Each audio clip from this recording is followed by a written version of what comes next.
I am unashamed. What about you? I mean, look, in the middle of me saying that we don't have mansions over the hilltop. Think bigger, Zach. This is the real reason why I didn't say much in the last episode. Willie, here's what he tells me. Look. Here's his argument. I was like, what exactly is your argument? Zach, you're trying to keep your head down. He said, you're right on the line of being a Gnostic. I didn't even know what that was. I thought I needed to blow my nose or something. I thought Gnostic. Yeah. I didn't even know what that was. And I didn't want to say, what is that? No, we talked a lot about sharing the gospel last time, and I forgot Zach was there. I didn't hear from him for about 45 minutes. By the way, you don't have to explain Gnosticism to me, because after our study, I bumped into Jeffrey Kent. You know, he's a Bible Oh, yeah. study guy. And I said, so I said, we just had an argument. I was like, let me see, because maybe I'm wrong here. So I went through the argument, and he explained. So you went that I could be wrong. Well, I just thought I couldn't get over why it he was was a passive pushing. aggressive. I could be wrong. I couldn't figure out why he was pushing back on that, because he agreed with us on John 14. I was like, why didn't you bring this up in John 14? Because he agreed with us. Yeah. It's not talking about I got a mansion over here, and it's just talking about we have the Holy Spirit in us. That is the room. That is the mansion. We are the building. Well, you capitulated and said, if it's we have a mansion, maybe that's you. I was trying to give an olive branch after that. He was trying to be kind. Change I to we. That was my act of kindness. And he's like, okay, so we agree. I was like, no, if we had a change in the song, I was wanting to do away with the song. Yeah. Let's not only been cancel guy. It's only been around 150 years. Well, let's not sing it. We drove up here, we got kids, everybody. Well, so back to that. So we're rolling here for a while, but we are rolling. Yeah, we've been. Of course, rolling. we're rolling, son. Wow. Okay. Time is money, buddy. We can't get off that boys. So I wanted to mention one of the things that the first one I read in here, because I was just flipping through. You mentioned going to Lee Strobel was someplace and he was speaking and about evangelism or about sharing your faith, because he had written a book called The Case for Christ. You know what's wild? It was in Colorado Springs. Really? This is where I just came from. Yeah.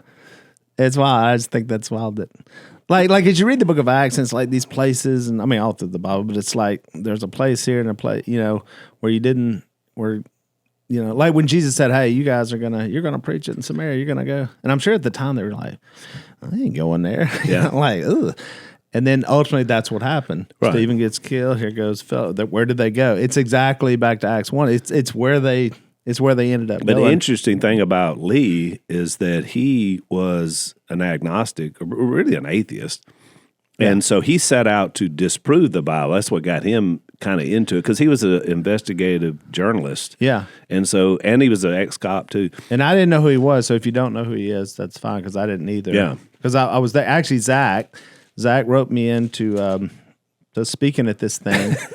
and I let me just tell you right now, I had a bad attitude at the time anyway. And so, I'm like, what is it? And so Zach really wanted me to be at this thing. And I did need to be there. I felt like God was trying to get me to be somewhere I didn't want to go. I was like, and he's using Zach. Zach's like that. He's like a jockey. But Zach had some other insights into how God was using him, and so he really needed me to be in this particular place. Like Zach needed me, and I feel like ultimately God. Now I can look back at it after 10 years. But because the book, it was part of the inspiration of it, and so I got to this thing. I really was walking in. I said, "What is this again?" And I didn't even know what it was. And he says, "Oh, it's this." And so we talked about TV and positive television or something. And for me, it was just another gig. I was like, it's just another thing that I'm going to do. And I didn't have the spiritual vision at the time. So then they offered me to stay, and one of the classes was it just said evangelism. Lee Strobel. I didn't know who Lee Strobel was, but I knew what evangelism was, and I said, "Oh, this is a religious thing," and I really didn't even know it was religious. That's funny. And so I said, "I'm going to go hear this cat talk about evangelism." And so now later, Lee tells me when I'm sitting in. Yeah, this is where I wanted to So get to. I was, the whole time I'm just writing notes. I mean, it's just like I was back Which in is what I college. would do if I was really something inspired me. I'm going to be, I my was like, head's down, I'm taking I'm notes. eating this. And Lee thought I wasn't paying attention. He thought I was like Jase in church or whatever. You know, you get one song and then he's off that, and then he's writing his own deal. He's in the vortex So Lee now. thinks that I'm like Jay, like I'm not paying attention. I'm on my phone or something. I literally am just writing. I mean, I'm just writing everything this cat's saying. And I didn't know his story. I didn't know who he was. I didn't know any of that. And he would mention his book or his movie, and I was like, I don't know who this guy is, but that was some good stuff. So, and then when I took I didn't go talk to. I took that straight back home, and then went to a group of people and asked some of the questions that he had said you should go ask these questions, which led me to doing a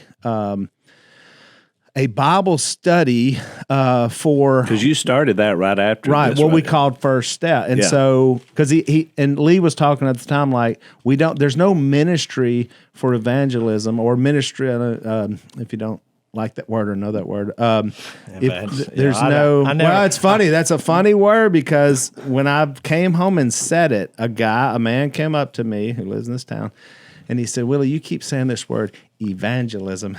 And the guy said, I don't like that word. That word scares me.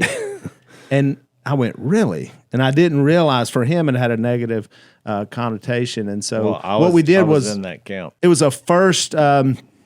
So We can have that argument. If you well, we want. can't. Yeah, just don't get me on that. Well, quite then they yet. say it's not So in the it's like Bible, but it actually is. The Greek Right. word is in the Bible, but it's not translated to English. So Well, the main thing was it was about sharing the gospel. So we started a thing where it was called First Step, and I think a lot of churches have things called Next Steps, Yeah. and so that's getting into that kind of what we talked about last time.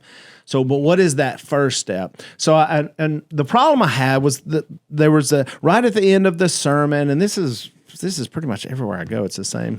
It's funny. Churches are also different. This one, a lot of them do the same thing. So right at the end, hey, if there's anybody here, 30 seconds, if you want to make Jesus Lord of your life, pop a hand up, boom, boom. See you. Everybody's got their eyes closed, except for the, so you don't know. It's that thank you. And so something's going on here, and then it's over, and everybody walks out. And I told the pastor, I just said, I don't know that everybody knows exactly what they're doing. I don't know what, like it's a big thing, but I don't know that they know. I said, is there any way that I could, now what I said, what I'd like to do is get up after every one of them and then go about another 30 minutes on what that exactly means. what did you just do? And I said, and I'm assuming you're going to say, no, we can't do that every Sunday, Right. 30 minutes after. I said, okay, so can I have a room? Is there some place I could go to where we could explain that more to those people or anybody who didn't raise their hand or whatever? And so we created this little room. It was called First Step. And it was the funnest room in the house. And all this came from hearing Lee. Yep. Because when Lee said there's no specific category for evangelism or sharing the gospel, and he said we have tons of ministries. We have ministries for widows. We have ministries for teens. We have ministries for singles. We have College kids, yeah. Where's the actual ministry for what I feel like Jesus was saying the most important thing, the Great Commission, this is why I came to seek and save the lost, where most It people... should at least be on equal par with all the It's other. nowhere. And so he said, go ask when you go back to your place, go ask who's in charge of that. And they're going to say the pastor, along with the other 600 things that he has to do. So I asked the question. They said exact same, I guess the pastor. And but then they were smart. They called me about a month later and said, we don't have that ministry. Do you want to start it? Yeah. And now I'm in the position. That was my move. To where now I'm leading them. I was like, well, I opened my mouth. I guess I got to go now. And so much of that came from Lee. And then later on, I called Lee and we have become friends. And he said, it's funny that first encounter, but it really started this idea of what that means. And so a lot of what I wrote in the book, Gospeller, was some of it what I actually learned in the class, and because there was so much misinformation where people didn't know. They thought evangelism or sharing the gospel, they had it connected to missionary. Yeah. I mean, for real, like most of them thought that's what missionaries do. In other countries, they do. They didn't see it as something that happened Which is kind of the here. catch thing about that word, because it sounds like it's not just what we do every day, but it sounds like something that's done somewhere else, or Right. has to be official or whatever. To your point. So, Jase, we're hitting into October, and you know what that means. Duck season is upon us.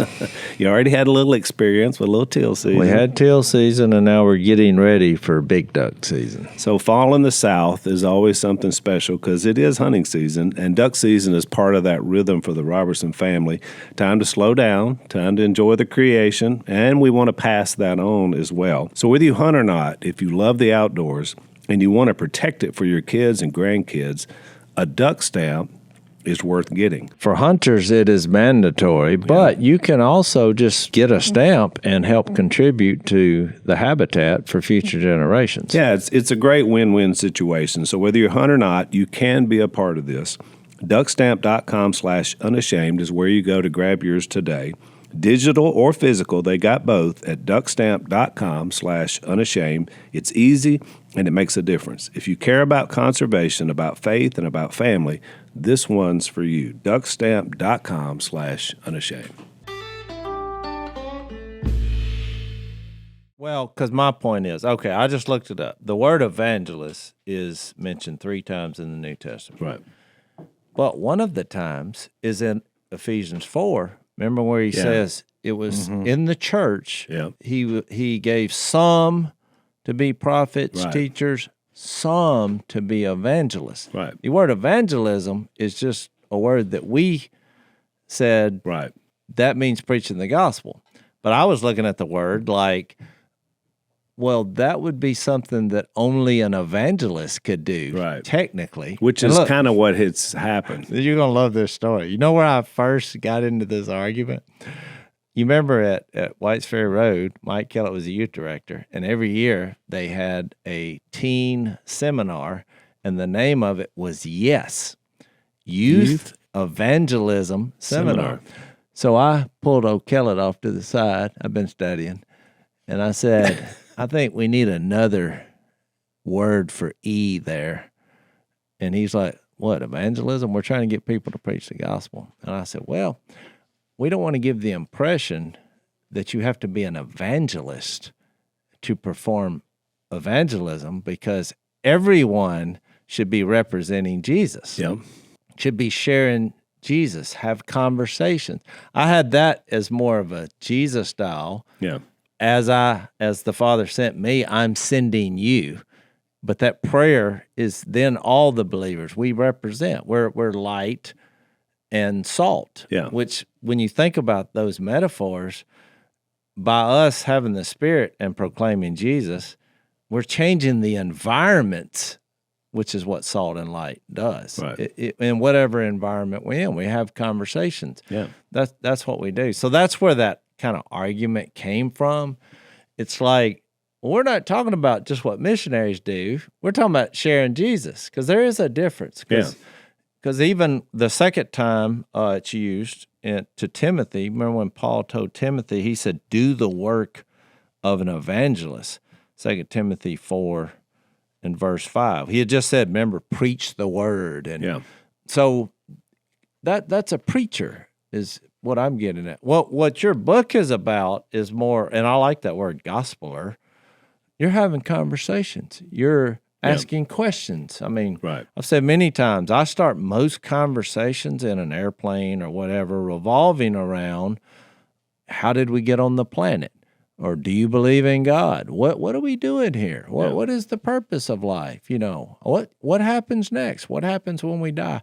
All these things that are coming from like Acts 17 in Paul's famous little sermon there. He's addressing those same things. Remember when he's like, God gives all men life and breath, everything else. He determined the exact times for us to be here. God did this so we would seek him. Yeah. It's kind of giving the answers to just basic human questions. Right. And also, Willie, and we've noticed in John, Jesus asked over 300 questions in the Gospels. He was only asked by other people a little over 100, which I think is ironic. I mean, Jesus was perfectly comfortable with asking questions and then seeing where that would lead. And a lot of times when he was asked a question, he would ask a question in response to their question, Yeah. which is really the epitome of conversations. Because I know you have a section in there about listening also. But I think that's how we share Jesus in basic conversation, which normally the basic human questions are, where are you from? And then we say a state or whatever. And so every time when somebody asks me where you're from, I say, well, I believe I was created by God Almighty. I say that, which is awkward and uncomfortable for somebody to say that in a seat Right. in an airplane. But you would be amazed at how that one answer then say, oh, are you a preacher? That's usually, because I usually have my Bible out too. And I'm like, no, I'm actually just a believer, but I do share Jesus to the world. I think that's why I'm here. Well, I've already answered 2 basic human questions, and they're not offended. They're like, huh, well, how did that happen? Well, that's the greatest question in the world. Right. It's like, well, this Bible's actually about a person. I mean, it's about the one who created it. That just debunked most of what people believe, which is the Bible's a rule book or fairy tales, or it's quite the incredible book. And next thing you know, you're having a conversation about Jesus and their life, and they usually just start confessing their problems, their faults, without really knowing it. Like, well, at one time I believed in God, then this happened. And to me, if you want to call that evangelism, I view it as it was a conversation about Jesus from a spirit-filled person. Right. Who Well, the evangelist is just that's somebody who brings good news. And I had a Bible study this past week with a couple, and it's kind of rare that you get into the kind of conversations where somebody comes in and they're just like I'm done, like I'm empty. Like they know the situation they're in, and they were telling me. I always kind of start with, "Well, tell me your story," and as they started telling their story, but they came in for the express purpose. They wanted to know. And the more they got to talking and sharing their background and the pain and the drama and the trauma and their own sin, the abuse, just the whole thing. The more they talked, the more I just kept thinking, I'm getting so excited because I have such good news for you. I could not wait to tell them that all their shame and guilt could be washed away. But sometimes it's a little more difficult because it's hard to get people to see their need for the Savior. That's why, Willie, you said in the last podcast, I love that approach of going to Galatians chapter 5, because that is that's a real contrast, right? Stark, if you show you show that the acts of the sinful nature, and people are like, that kind of sounds like me. And then you can say, well, here's the fruit of the Spirit. How are you doing? Are you experiencing love, joy, peace, patience, kindness, gentleness? Like those are the things I think that when you can show that, like that really is like a shocking thing to bring people to the conclusion of, wait a second, I don't have peace in my life right now. I am searching. You know what? My family's in turmoil. We're not loving each other. There's no joy in my life. To me, that's like a really good like pre-evangelism to set the stage of what are we actually calling people into.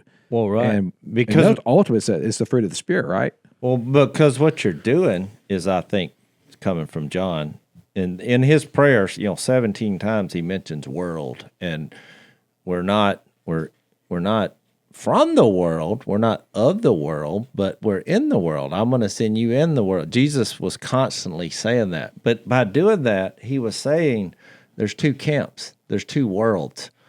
You have the Spirit-filled people who are my world in the world. Mm-hmm.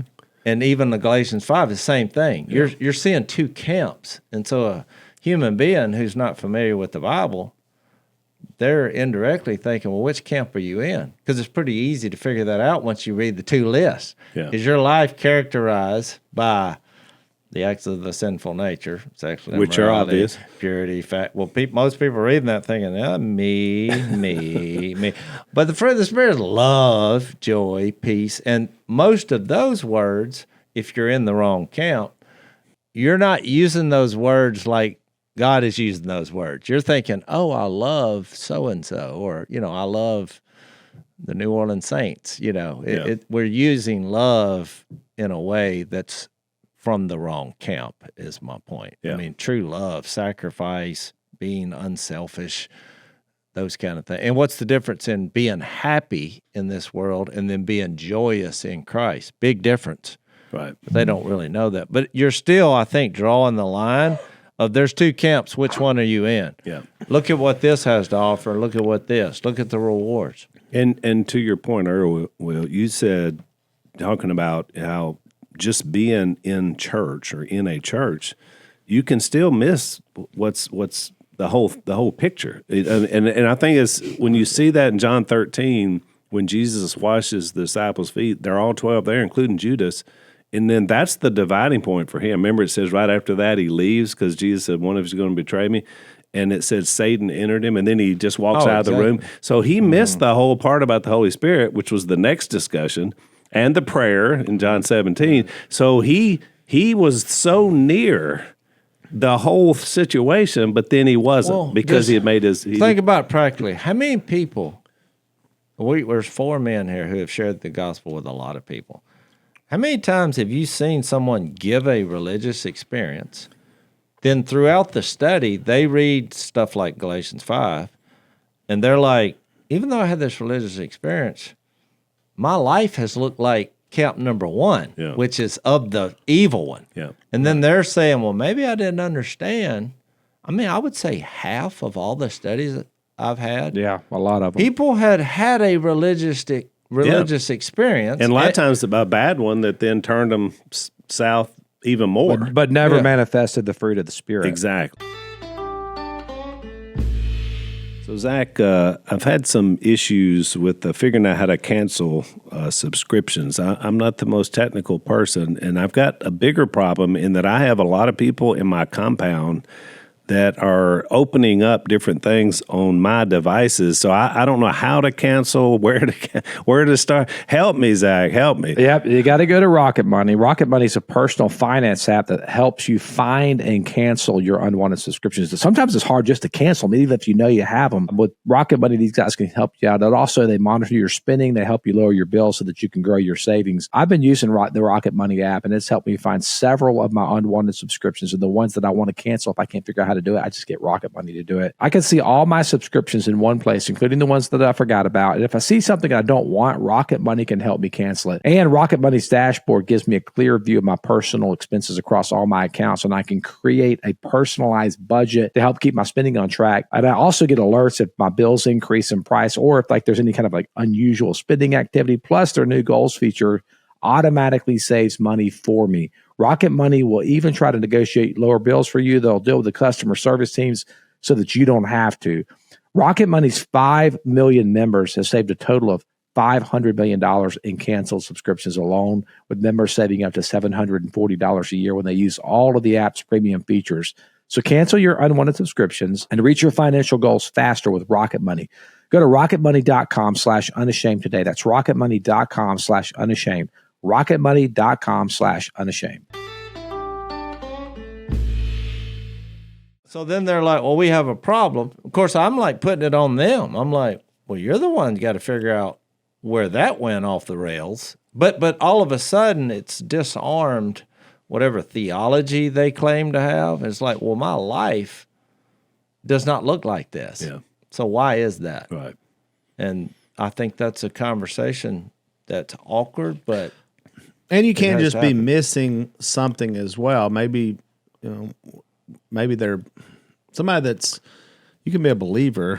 It's interesting. Like think about Apollos. Think about the list that was read about him.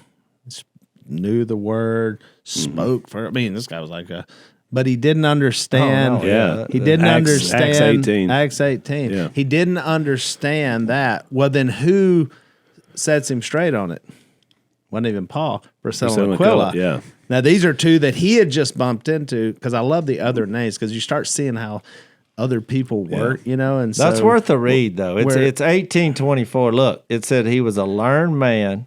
He had a thorough knowledge of the Scriptures. Then verse 25, he had been instructed in the way of the Lord, and he spoke with great fervor and taught about Jesus accurately. So right there, this is a upper level. Yeah. This is the guy probably leading your church. Yeah. Yeah. I mean, think about it. Think about it. To speak like that and do all that. But he was still, Well, it was still missing something. because then it says, though he only knew the baptism of John, which you have to kind of stop there and say, so he didn't even realize the Spirit had been poured out. nothing. The Spirit could indwell you, but he had all this other. He was believing in John's baptism, which is there's a Messiah coming. Yeah. And so they're like, what did they do? So he began to speak boldly in the synagogue, and here's Priscilla and Aquila. They heard him, and they invited him to their home Conversation. and explained to him the way of God more adequately, Yeah. It's big. which is like, wait, what? And the fact that he listened, which showed that he had a good heart. Yeah. Because most of the time, if this guy had those 5 credentials and he's speaking boldly, courageously, So that's a perfect illustration that it's not always that stark contrast to Galatians 5 about lifestyle. This guy had a good lifestyle, but he didn't know about the Holy Spirit, which of course would have been a huge game changer for him. and probably he didn't know that Jesus had done all these things, even Right. though it says he taught about Jesus accurately, but it was still tied to John's baptism. Like there's a king coming. You know what he He's- probably he's- was, Jase? He was probably what Paul describes about himself in Romans 7. He was probably that guy. In other words, he could see it and he understood that something was happening, but he's still fighting that inner battle of just release that you really don't get until the Holy Spirit resides in you, which is exactly what happened. But then, as you said, Will, it's not just 2,000 years of history. How many people are like that out there right now every day, waiting to be unleashed? Well, and I think we've got to be open to that. There's maybe something missing, that's something in our lives we're like, and then, so you got to be open to that. Yeah. So you can't be like, got it figured out, got it all, I don't know, everything, exactly. But and we laugh, but we really think we do. I know, I like know. give me the issue and I'll tell you what that is. And like I was one of my travel companions. He was saying something about a guy, and he was like, I don't think he said something about what's going to happen in heaven or hell, and the guy's looking at me like, I mean, can you believe he believes that? And I said, well, do you know what's going to happen? Yeah. And he's like, well, I mean, I know what you think you know, but you don't really know. yeah. But he was so he worried about, well, does he have it right? We were talking about Mansion Over the Hilltop, but it's like, you may think one thing, you may get there and be like, well, I missed that one, Yeah. I missed that whole thing. Actually, I went to First Peter and read about Jesus, whatever he was doing to those souls back in and I mean, blew his mind. He's like, I've never read that in the Bible. I said, well, I'm telling you, when you get into it, there's some things that we probably just don't know. And I then think he Apollos ties it- was the one, that was the one who, I mean, this cat is a flamethrower, Yeah. but he had this thing wrong. Then we'll see in Acts 19, same way, Holy Spirit.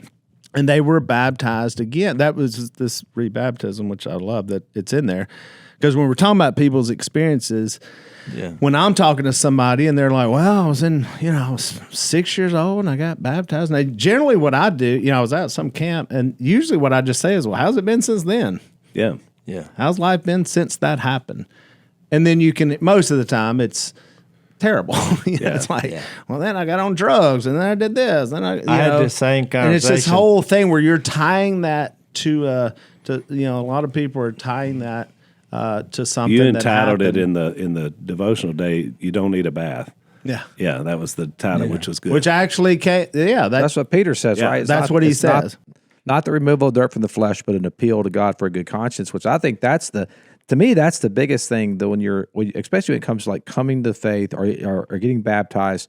Like, baptism is a death and it's a new birth. And I think a lot of times Phil would always ask that question, when did you die? And that's a big question, because if you can't think back, when I was 6 years old, that's when I killed that old sinful man. But then, like, well, how's it been since then? Well, it's been pretty rough. Yeah, that is a big objection that I get a lot in sharing the gospel with people. Is they did the thing, they said the prayer, whatever it is, but like they didn't really die to themselves, and they weren't buried with Christ and raised to live a new life. And that's what really this whole thing is about, is our own, we're actually being connected with Christ in his own death, burial, and resurrection. So we're participating in the gospel, and we kind of have a mini gospel of ourselves, right? I'm buried with Christ through baptism into death, in order that just as Christ is raised from the dead, I too may be raised to live a new life. That really was Paul's method when he would, propose. Well, that was one, and then, Romans but I 6. love that Peter says this pledge of a clear conscience is such a different. It's never said like you don't read that like that. Yeah. And I'm so glad it's in there, because I think it does help with someone who may be struggling with that, because I talk about how if you're unsure of something, right now, if I'm unsure of my marital status with Corey, if I'm like, I don't know if this thing, I promise I'm not going to talk about it if I'm unsure about it. Are we really married? I'm just not sure. If I'm not sure, I'm not. So I think there's so many people out there who are not sure. Well, if you're not sure, that's the last thing you're going to bring up in a conversation to try to be that light to someone else. You're not going to talk about it because you don't know, or you don't know what the Bible says about it. And so, therefore, you're like, I don't know what it says, And so, if we're called to be always prepared to give an answer for the hope that we have, my question is then, how are we preparing? Well, right. Like I like to cook food. My wife likes to eat food. My wife does not think about the preparation it takes to have a meal sitting on the table and everything is done at the same exact time. Because you don't just think... It's not thought about when you get hungry. When you're starving to death, I tell her, you missed it. Now you are going to have to drive through a window that someone else has prepared, and they say, don't here, know or trust. and give me $20. And we thought about the preparation of food. I think about it. Like, I'll ask her, I'm like, what do you want to eat tomorrow night? She's like, I don't know. It's not even tomorrow. I'm like, I'm thinking about that right now. Because things have to be thought out. They have to be marinated. The store, whole situation. It's a great So illustration. if you're saying we've got to always be prepared to give an answer for the hope that we have, and then you simply ask them, how are you preparing? Yeah. What is it? What is the preparation that you do? When you're unprepared, it's obvious, When I think about the quarterback, the quarterbacks that come out are like, when they're looking at they're looking down here and they're you're just trying to remember the play. You're not even looking at the defense. Oh, yeah. Look at the guys who come out there like an Aaron Rodgers. He knows the playbook. Yeah. He knows that he's looking at the defense and he goes, right there. Yeah. That's So when you're sharing your faith with someone, the more you do it and the more experience you get, you're like, oh, yeah, I know what the word says. Sometimes that may be impressive. Sometimes it may not be. Sometimes the idea of church, hey, there's a group of people that could love you and all that. Sometimes that appeals to people. Sometimes it's not appealing. Yeah. Sometimes they're like, I grew up in a place I hate the people. I was hurt. I was abused.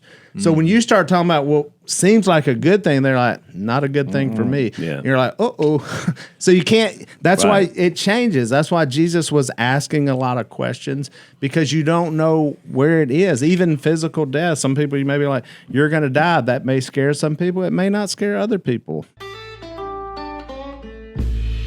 So when you're buried in credit card or loan debt, it's human nature to procrastinate it and put it off and just say, you know what, I'll deal with it later. But here's a little hidden fact that debt strategy experts at Done with Debt have shared with me, which I think is extremely important for you to hear, that they've discovered a little known strategy that works in your favor to dramatically reduce or even erase your debt altogether. They aggressively engage everyone that you owe money to in this fall. And here's why: because they know which lenders and which credit card companies are doing year-end accounting and need to cut deals because they got to clean their books off. They got to get that debt off of their books. They know who's got the year-end audits coming. And that means that you need to get started with Done with Debt now this fall while these guys are in their audit season. Done with Debt accomplishes this all without bankruptcy or making you take out new loans. In fact, most clients end up with more money in their pocket in the very first month. And Zach, what debt does is it affects your flexibility and your opportunity. That's the two things that it takes away from you. I would have loved to have known about done with debt. Debt keeps you trapped with high interest rates and penalties, but a service like this, it offers light at the end of the tunnel. I want to encourage you, there is light at the end of the tunnel. So here's what you need to do. Get started now while you still have time. Go to donewithdebt.com and talk to one of their specialists for free. Visit donewithdebt.com. That's donewithdebt.com. Well, Aaron Rodgers, he didn't arrive at that destination overnight either. He started somewhere, probably started in Little League football, looking like an idiot, but he just practiced and repetition over and over again. I think about when I first started sharing the gospel, I was in college, and I actually sat underneath you guys. Willie was my college minister, and I'd listen to y'all and Phil do it, and then I would try to imitate it, and it was probably pretty horrible at first, but over time, like I remember in my Bible, I would have I had a whole progression of scripture. I would start with what is the gospel? 1 Corinthians 15. I would write in the margins of my Bible where I was going to go to next. Romans 3:23. Yeah, we taught that. That was kind of a method we used. Yeah, it was a method. Yeah. And then Romans 6:23. The wages of sin is death. All that, and I would just go through the whole thing, and I had in my Bible, it was just like a progression. But after doing that, I don't know, thousands of times, I could share all of that with you now off the top of my head. I know I know it because I've sat in it for 25 years and doing it.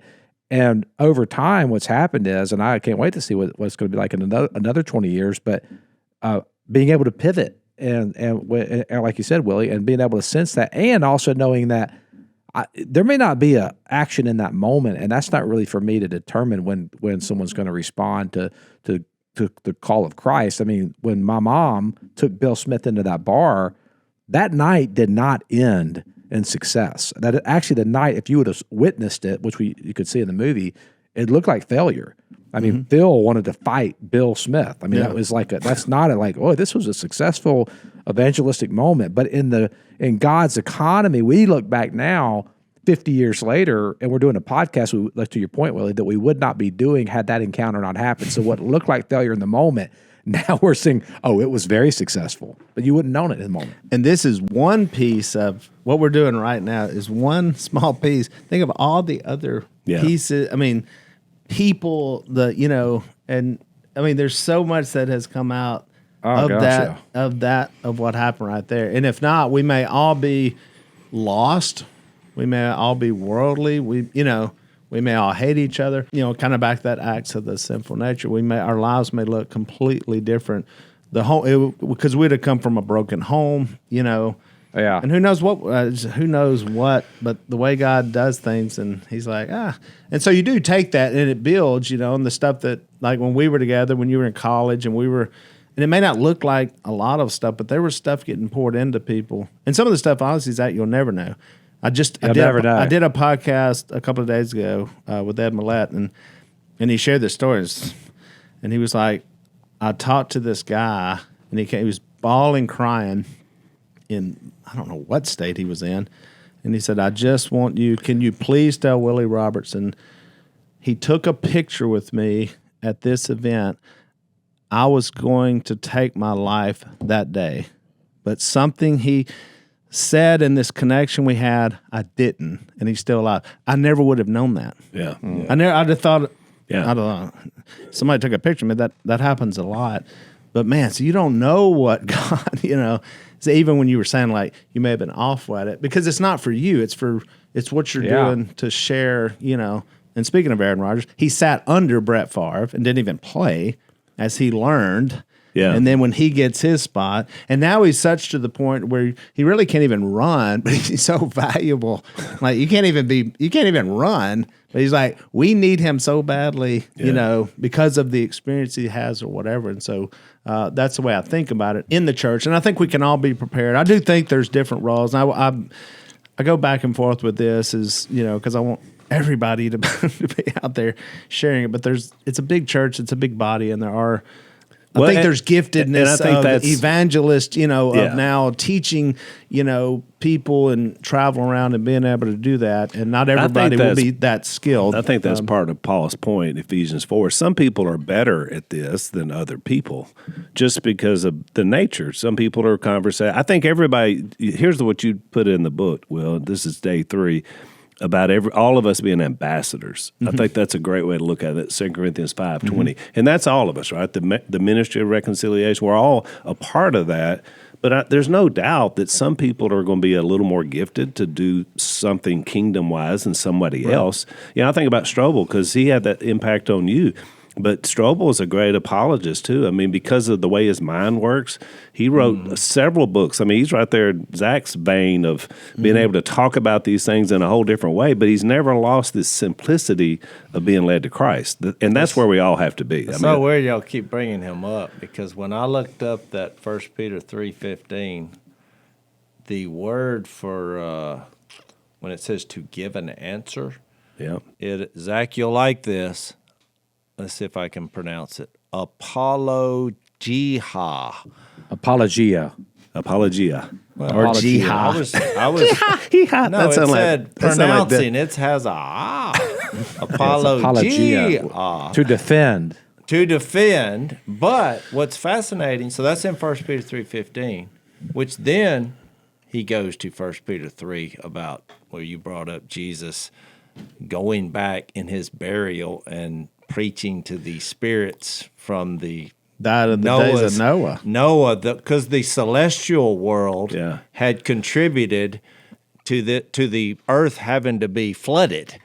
So that was Genesis 6. We did a podcast on this somewhere. But Speaking of Aaron Rodgers, his brother was one of the fuzzy creatures. Exactly on the Genesis 6. But Willie, here's I know. I'm fuzzy creature. They're blurry creatures. I'm a fuzzy. I'm going to start my own podcast called Fuzzy here's Creatures. the point. Then all of a sudden he brings up baptism, which you think, well, what did Jesus say in his burial to the spirit world, the fallen celestial beings or whatever? He's basically saying, you lost in that, because then he came back from the dead. But then isn't that funny how he ties it to our baptism and it says it saves you by the resurrection, which is what you're declaring a while ago when Zach was going through that Romans 6 that we die with Christ. But also a good question in that is who did we bury? Because I asked one of my family members one time when their life was looking a lot like Galatians 5:19 instead of 22. And we were trying to have trouble, we were having trouble figuring this out.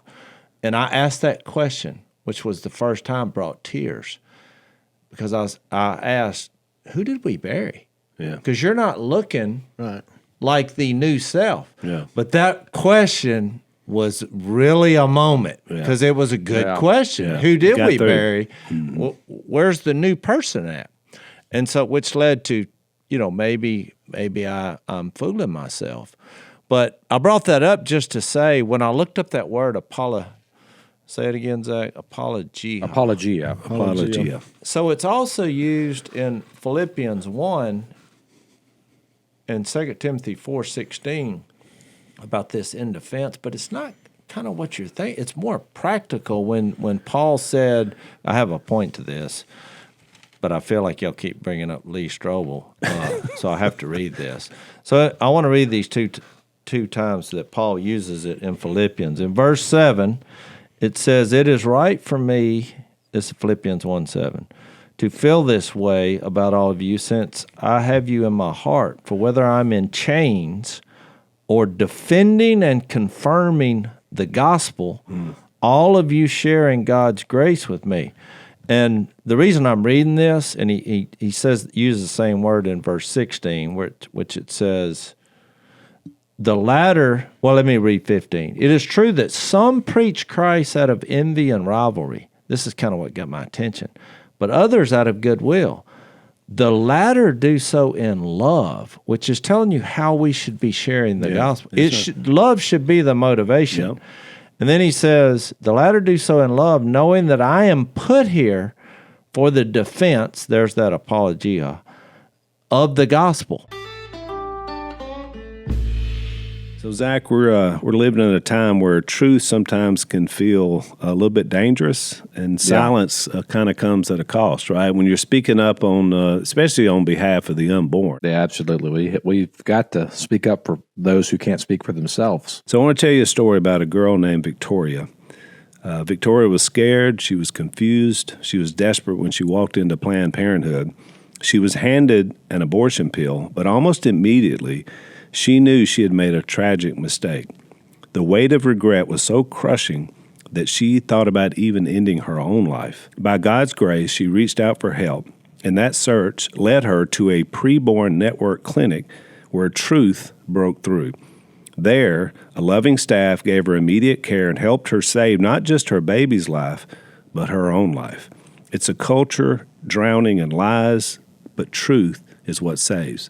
And I watch Lisa, Zach, every time we go and speak, and she every time says, I wish I had known about a clinic like this when I was 16 years old. So It's something very personal to us.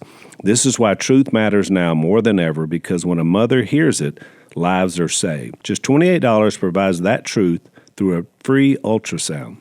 This is your chance to make a difference that echoes into eternity. The question is, will you answer the call? Pick up your phone, dial pound 250 and say, baby. That's pound 250, baby. Or donate securely at preborn.com/unashamed. That's preborn.com/unashamed. Do it now because life matters.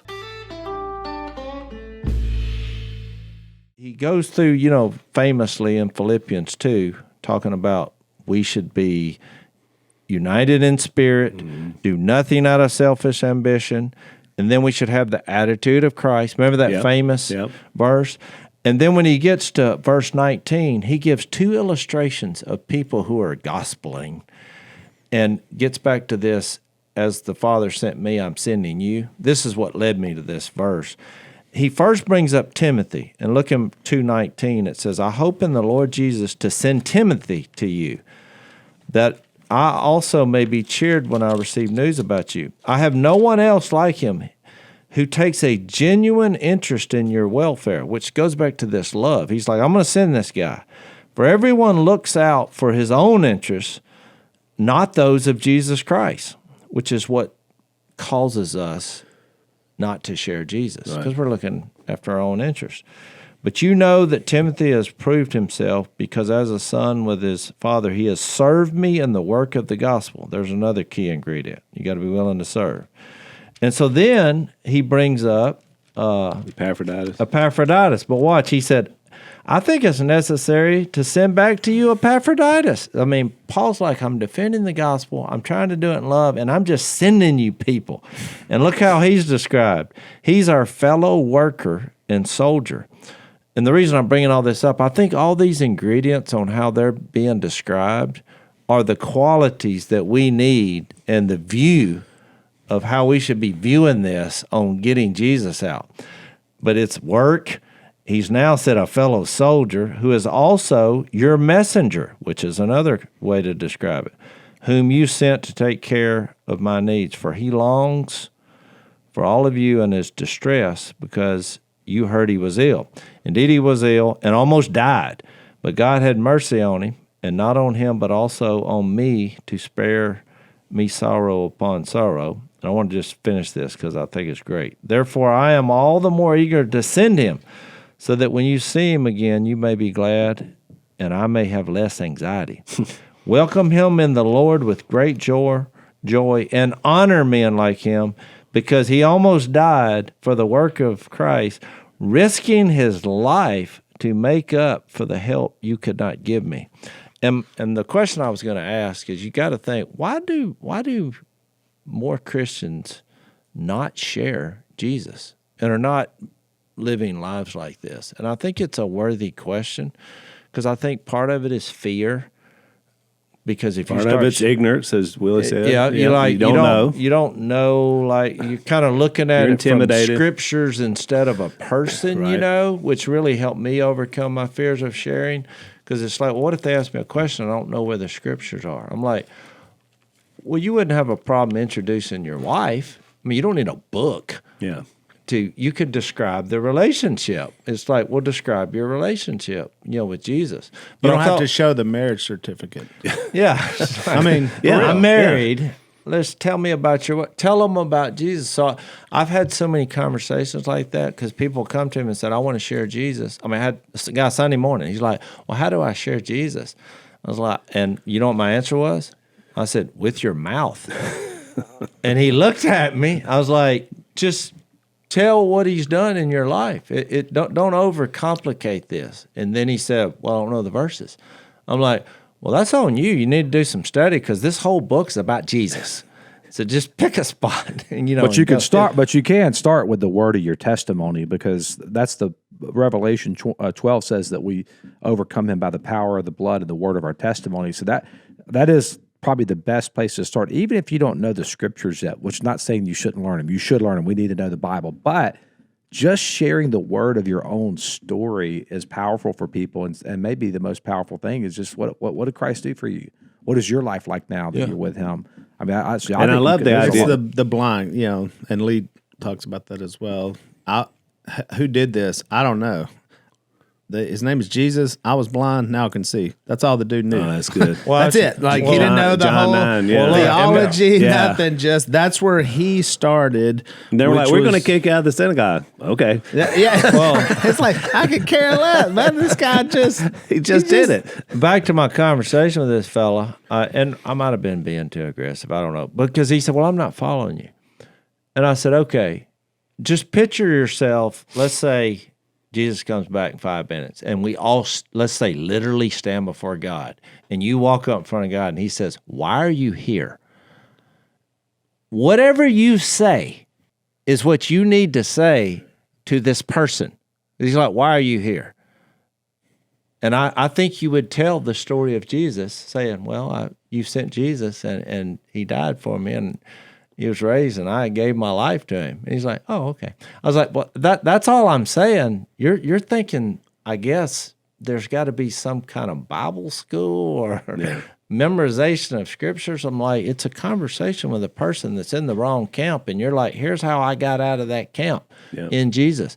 I just think everyone can have that conversation if you're in Jesus. Yeah. And look, we started out the first podcast talking about Dad's influence. That's exactly what Dad, and we all witnessed it. We were kids and watched it. And he would say, I was one of the biggest reprobates I ever ran. I was a whoremonger. He had his little lines. But he was relating to them that he gets it. Because they're thinking, me. Yeah, me. Exactly. He was, and he said, but here's what I found. And then what he did was when he searched the scriptures diligently, it was to how to express what Jesus had done for him. And that's really what we're talking about. And I just want to reiterate, too, you don't really know where it's going to head. I mean, even as we're having this conversation, and Willie was talking about that meeting in Colorado where he first walked into his encounter with Lee Strobel, which led to him writing the book. What also happened at that meeting, which I didn't know when I got there, was I was standing in line at that same exact meeting. I was standing in line for dinner, and I heard this Cajun guy behind me. I mean, thick, like South Louisiana accent. That's funny. Yeah, this is right. Yeah. And I turn around, and this guy named Troy, and I said, "Are you from Louisiana?" He goes, "Yeah, I'm from New Orleans." And he said, "Come sit down and talk to me." And we sat down at a table together, and he started asking me questions and said, "What's your big dream? What do you want to do? Like, what do you want to do?" And I was like, I don't know. You got something. What do you want to do? I was like, I'd love to do a movie about my uncle's life. And that conversation That actually started there too. was the beginning of the whole like that. And that he literally, I mean, without Troy, we wouldn't have done it. And like all that started right there at that same meeting. But you know So what's it's kinda crazy funny. is that so that same guy, so Lisa finds out she has breast cancer. We go in and meet with a plastic surgeon, and within 2 minutes of the conversation, he said, "Do you have anything to do with that movie, The Blind?" I said, "Well, yeah, it's a family project. We're all involved." He said, "I invested in that movie because my best friend is Troy." Yeah. And I was like, I was blown away. I was like, "Doc, I like you already because you make good investments." I said, "You got some money too, didn't you?" He said, "Yeah, I got it." And he said, "And you know who Jesus is." I mean, this was the guy who's going to be operating on your wife. But that thread, you talk about threads, which we've talked about this whole time, about how powerful they are. Well, I spoke in Lynchburg the other day, and not at Liberty, actually, at a different thing. And I told the guys, I said it was a company, and he got me to come in just to talk to, and a couple other guys, just to talk to his company, like 500 or 600 guys. And I said, what would your book of Acts look like? Yeah. What would it look like? Yeah. What are the stories that you would tell? If you're just watching, if you're watching something and you're constantly watching, we talked about cell phones and all that. It's hard to have good stories when you're just watching other people do stuff, you know? And here's what happens. I'm like, oh, have you seen that thing? This happens to me every day. Have you seen that thing? And I go, no. And they'll be like, oh, you got to see it. I'm like, I don't have to see it. You can just tell me. Like, no, I want to no, because you're going to show me that. Then you're going to say, if you don't get the reaction, you're going to scroll to another one. You're going to show me no. I said, I don't even want to see that. It's 20 minutes of cat videos. That's it. Because as a society, we're just watching other people do stuff. And so when we get in the game, which is what I told that group, when we get out there and think about what your week looks like, what your days look like, what your months looks like, you know, think about, read the book of Acts, just read it and go like, these cats were all in, you know, I mean, all in 100%. And so I think about that every week. Like, what would it, you know, and it's just a push for myself. Which keeps you just rolling along. It keeps moving for the kingdom of God. So I'm not caught up in just a bunch of stupid stuff that's gone here today and gone tomorrow. And I mean, we just buried Phil this summer. And so we know, like, we all reflected on what it was that what's really important, what's not important. I think it put the urgency there. So just so the audience will know, if you haven't gotten it, because we have talked about the first book, The Gospeller, which is excellent. And then this is sort of a companion to it. And this is a 40-day devotional. It's called Gospel Courage. But I know a lot of you have asked, how can we share Jesus better? I'm telling you, this is a great guidepost, and you did a really good job with it, Will. Thank you. So we'll see you next time on Unashamed. Thanks for listening to the Unashamed podcast. Help us out by leaving a rating and review on Apple Podcasts. And don't miss an episode by subscribing on YouTube. And be sure to click the little bell and choose all notifications to watch every episode.